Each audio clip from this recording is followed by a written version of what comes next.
So in this episode of WPL World, we're going to talk about axles a little bit, mainly C-Series for this episode here.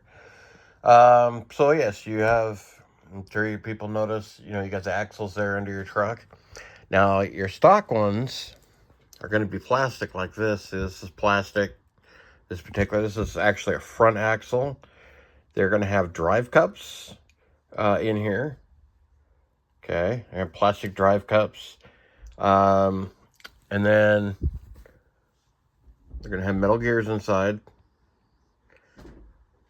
Some of the early ones actually had plastic gears, which plastic gears tend to strip really, really easy. And then there is a WPL upgrade, metal. These have brass gears in them. Pretty much all metal, got some nice weight to them. The steering axle has a universal joint, CV joint, instead of the drive cups, which makes for smoother turning, non-binding turning. Yeah, and then we've got, these are a aftermarket non-WPL axle here. The construction is very similar. Pretty much all anodized aluminum. These come assembled.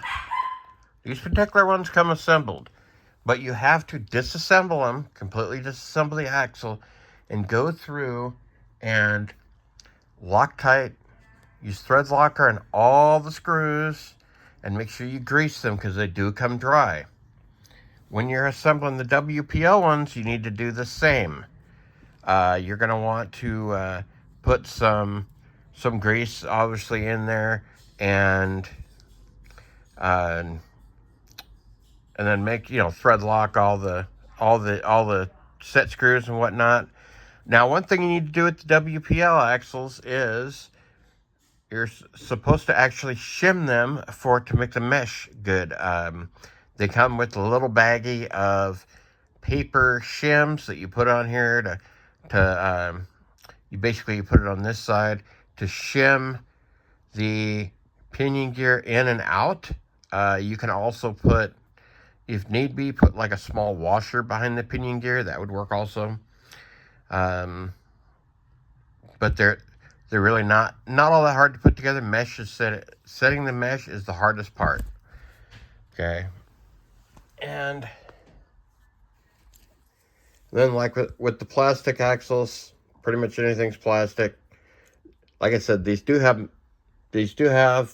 actually they're more of a pot metal gear.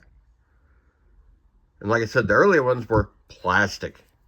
Yeah, plastic has a tendency to strip out. But, so that's your axles explained here. As far as, like I said, there's some build tips there. You can take the stock housings, probably put bearings in them if you wanted to, which you would actually have to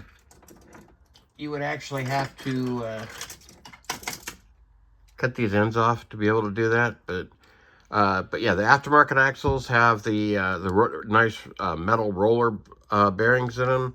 These are plastic bushings. So that's what you got for axles under your WPL.